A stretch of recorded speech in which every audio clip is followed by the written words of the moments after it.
తెలంగాణ కాంగ్రెస్ అధికారంలో ఉంది కాబట్టి బీఆర్ఎస్కు ఆ పార్టీ ప్రధాన ప్రత్యర్థి. కానీ దేశ స్థాయిలో కాంగ్రెస్ ప్రతిపక్షంలో ఉంది. ఆ లెక్కన బీఆర్ఎస్ కూడా ప్రతిపక్షమే.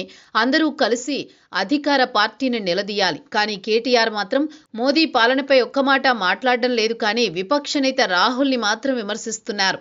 జాతీయ స్థాయిలో తన అభిప్రాయాలు చెప్పాల్సి వస్తే బీజేపీని మెప్పించేందుకు కాంగ్రెస్ను, రాహుల్ను నిందిస్తున్నారు. చెన్నైలో ఓ చర్చా కార్యక్రమంలో పాల్గొన్న ఆయన రాహుల్ గాంధీ విజన్ లేదని నిందించారు. రాహుల్ గాంధీ భవిష్యత్తు గురించి మాట్లాడడం ఏనాడూ చూడలేదని అన్నారు. కాంగ్రెస్ పార్టీ నాయకత్వం బీజేపీని ఎదుర్కోవడం కష్టమని చెప్పుకొచ్చారు. ప్రతిపక్షం మెడలో గుదిబండ రాహుల్ అని నిందించారు.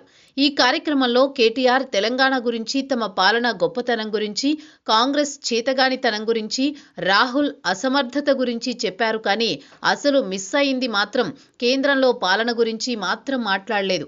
కానీ బీజేపీ వారసత్వ రాజకీయాలొద్దంటోందని, కానీ కుటుంబ పార్టీలతో పొత్తులు పెట్టుకుంటోందని విమర్శించారు. కేటీఆర్, కేసీఆర్ మోదీని పాలనాపరంగా పల్లెత్తు మాట అనడం లేదు. రాజకీయంగా సుతిమెత్తగా విమర్శలు చేస్తున్నారు. అదే సమయంలో కాంగ్రెస్ పై దండయాత్ర చేస్తున్నారు. రాహుల్ పనికి మాలిన నేత అని చెప్పి మళ్ళీ ఆయనకే లేఖలు రాస్తూ ఉంటారు.